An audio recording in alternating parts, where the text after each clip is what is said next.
पिछले एपिसोड में मिस्टीरियस आदमी लड़की को अपने साथ लेकर चला गया था। अब हाओ चेन के ऊपर एक तितली बैठती है, जिसके बाद वो होश में आ जाता है। लेकिन अब हाओ चेन काफी हैरान था, क्योंकि उसकी बॉडी की सारी इंजरी हील हो गई थी। इसके अलावा लड़की भी कहीं नजर नहीं आ रही थी। फिर हाओ चेन सोचता है कहीं यह सब कुछ उसका केवल सपना तो नहीं था। तभी इसका ध्यान अपने हाथ में पड़े रिंग पर जाता है, लेकिन हाओ चेन कुछ नहीं जानता था कि यह क्या है। इसके बाद हाओ चेन अपना सामान उठाने लगता है, लेकिन तभी उसे महसूस होता है कि इसकी तलवार पहले से बहुत हल्की लग रही है और वो इसे बहुत आसानी से कंट्रोल कर पा रहा है, जो ऐसा पहले कभी नहीं हुआ था। फिर तभी हाओ चेन देखता है आज उसे घर जाने में काफी देरी हो गई है, इसलिए वो तुरंत अपने घर के लिए निकल जाता है। फिर वो बात करने लगता है कि डीमन जब होली डीमन कॉन्टिनेंट में आए थे, उन्होंने इंसानों की विरासत पाने के लिए इंसानों को बहुत बुरे तरीके से मारना शुरू कर दिया था, जिसके बाद इंसानी पावर ने 6 टेम्पल बनाया, जिनका मकसद डीमन को रोकना और इंसानियत को बचाना था। इसलिए हाओ चेन भी एक वॉरियर बनना चाहता है, क्योंकि वह भी उनके जैसे इंसानों और अपने करीबी लोगों की रक्षा करना चाहता है। फिर कुछ देर में हाओ चेन अपने घर पर आ जाता है और वो अपनी मॉम को काम करते हुए देख परेशान हो जाता है, क्योंकि उनकी तबीयत पहले से ही खराब है। फिर इसकी मॉम पूछती है क्या तुम टेस्ट में पास हो गए, जिसके बाद हाओ चेन इस बारे में बताता है और कहता है कि मैं अब एक वॉरियर स्क्वायर बन चुका हूँ। फिर वो अपनी मॉम को अपना टैलेंट दिखाता है और कहता है कि मैं अब आपको अच्छे से प्रोटेक्ट करूंगा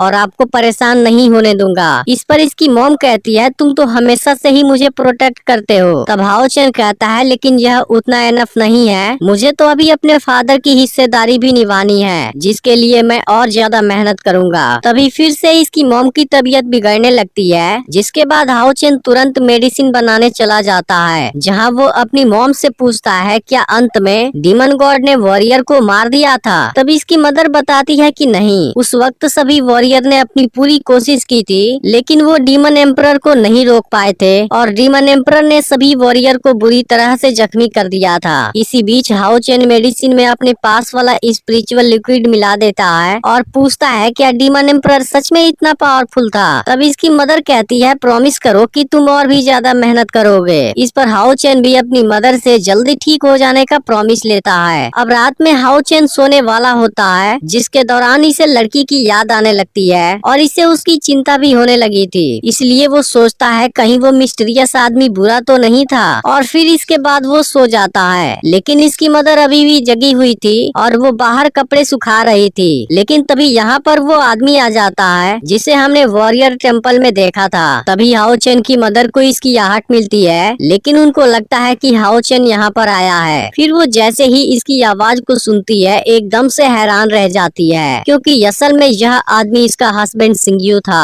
और वो भी इसे देख हैरान हो जाता है, क्योंकि आज इतने सालों के बाद ये एक दूसरे से मिल रहे थे। फिर सिंग्यू पूछता है कि तुम इतने सालों से कहाँ पर थी, मैंने तुमको हर जगह खोजा लेकिन मुझे तुम कहीं नहीं मिली, आखिर तुम इतने सालों से मुझसे बच क्यों रही थी। तब हाओ चेन की मदर बाईयू कहती है कि मैं आपसे बच नहीं रही थी, मैं तो केवल अपने बेटे की अच्छे से देखभाल करना चाहती थी। अब इस बात को सुनते ही सिंग्यू काफी हैरान हो जाता है, क्योंकि उसे तो इस बारे में पता ही नहीं था। जिसके बाद वो हाओ चेन को चुपके से देखता है। फिर अगली सुबह हाओ चेन टेम्पल में सबसे पहले पहुंच जाता है, क्योंकि वो बिना किसी के पता चले अपनी करंट स्पिरिचुअल पावर चेक करना चाहता था। फिर वो पिलर पर जैसे ही अपनी तलवार मारता है, इसकी तलवार टूट जाती है और इसकी स्पिरिचुअल पावर 25 पर पहुंच गई थी, जिसे देख हाओ चेन भी हैरान हो जाता है, क्योंकि उसे भी पता नहीं था इसकी स्पिरिचुअल पावर इतनी ज्यादा कैसे बढ़ गई। तभी हाओ चेन अपने पीछे देखता है जहाँ इसके फादर खड़े हुए थे, लेकिन हाओ चेन अभी भी इस बारे में कुछ नहीं जानता था, जबकि उसके फादर इसके बारे में बहुत अच्छे से जान गए थे। लेकिन उन्होंने डिसाइड किया है कि वो अभी इसे अपने रिलेशनशिप के बारे में नहीं बताएंगे, क्योंकि वो इतने सालों से इसके साथ में नहीं थे, इसलिए वो सही चांस मिलते ही इसे धीरे से सब कुछ बताएंगे। अब हाओ चेन पूछता है आपको कुछ हुआ तो नहीं। तब सिंग्यू कहता है कोई बात नहीं, लेकिन सिंग्यू इतनी कम एज में इतने हाई स्पिरिचुअल पावर को देख हैरान था। फिर हाओ चेन सिंग्यू से पूछता है कि आप कौन हैं। इस पर सिंग्यू हाओ चेन को उसके बारे में सब कुछ बता देता है, जिसे सुनकर हाओ चेन काफी हैरान था। लेकिन इसी वक्त मास्टर यहाँ दौड़ते हुए आ जाते हैं और वो सिंग्यू को रिस्पेक्ट भी देते हैं। फिर वो हाओ चेन से बताते हैं कि इसका नाम सिंग्यू है और वो हायू सिटी वॉरियर ब्रांच से आया है, जो तुम्हें अपना स्पेशल स्टूडेंट बनाकर ट्रेन करना चाहते हैं और यह चीज तुम्हारे लिए बहुत अच्छी है। इसलिए अब अगले 3 सालों तक वही तुम्हारे टीचर हैं और अब तुम्हें उनकी हर बात माननी होगी। अब हाओ चेन भी इसके लिए रेडी हो जाता है और सिंगयू को अपना टीचर मान लेता है। इसके बाद सिंगयू मास्टर से अवेकनिंग स्टोन लेता है, जिस पर मास्टर कहते हैं हाओ चेन अभी काफी यंग है, इसलिए डिवाइन अवेकनिंग एडवांस में होना कोई खतरा तो नहीं है। तब सिंगयू कहता है कि आप इसकी चिंता मत कीजिए। इसके बाद सिंगयू हाओ चेन को अपने साथ लेता है और यहाँ से इसे हवा में उड़ाते हुए निकल जाता है। अब शुरुआत में हाओ चेन को डर तो लग रहा था, लेकिन वो बाद में इसे एंजॉय करने लगता है। फिर सिंगयू हाओ चेन को किसी जगह पर लाता है, जहाँ पर हाओ चेन पूछने लगता है कि आप कौन से वॉरियर हैं और अभी उड़ने के लिए आप किस टेक्निक का यूज कर रहे थे। तभी इसी वक्त सिंगयू यहाँ कोई फॉर्मेशन एक्टिवेट कर देता है और हाओ चेन से कहता है पहले तुम बताओ कि वॉरियर कितने रैंक में डिवाइडेड हैं। तब हाओ चेन बताने लगता है कि इसमें 9 लेवल होते हैं, जिसमें 10 स्पिरिचुअल पावर वाला लेवल 1, 100 स्पिरिचुअल पावर वाला लेवल 2, 200 वाला लेवल 3, 500 स्पिरिचुअल पावर वाला level 4 great warrior, 2000 spirit power वाला लेवल 5 अर्थ वॉरियर, 4000 वाला level 6 radiant warrior, 10,000 spiritual power वाला लेवल 7, 30,000 स्पिरिचुअल पावर वाला लेवल 8 और आखिर में 1 लाख स्पिरिचुअल पावर वाला लेवल 9 होली वॉरियर होता है। तब सिंगयू कहता है क्या तुम्हें पता है विनिंग क्लास में जल्दी जाने के लिए डिवाइन अवेकनिंग रिचुअल की जरूरत पड़ती है, जो एक वॉरियर की सबसे पवित्र सेरेमनी होती है और यह चीज तुम्हारी छुपी हुई स्पिरिचुअल पावर को भी बढ़ा देगी, जो 0 से 100 तक होती है। इसलिए इसकी वैल्यू जितनी ज्यादा होगी तुम उतने ही आसानी से प्रैक्टिस कर पाओगे। अब यह सुनकर हाओ चेन थोड़ा सा डरने लगता है और कहता है अगर मेरी इनेट स्पिरिचुअल पावर कम हुई फिर क्या आप मुझे अपना स्टूडेंट नहीं बनाएंगे। तब सिंगयू कहता है कि इस बात से कोई फर्क नहीं पड़ता तुम्हारी स्पिरिचुअल पावर कितनी ज्यादा है या फिर कितनी कम है, मैं हर हाल में तुम्हें सिखाऊंगा। लेकिन divine awakening process spirit discrimination से जुड़ी हुई है, इसलिए तुम्हें बहादुरी से काम लेना होगा। अब हाओ चेन पूरी बात समझ गया था और कहता है कि मैं अपना बेस्ट दूंगा। इसके बाद हाओ चेन बीच में आ जाता है, जिसके बाद सिंगयू इस प्रोसेस को शुरू कर देता है, जिसका पहला स्टेप उसकी बॉडी को प्योर करेगा और फिर लाइट पावर का वेलकम करेगा। लेकिन हाओ चेन की एज अभी बहुत कम थी, इसलिए इस प्रोसेस में इसे दूसरों से 10 गुना ज्यादा दर्द होने वाला था, लेकिन कैसे भी उसे यह दर्द सहना पड़ेगा।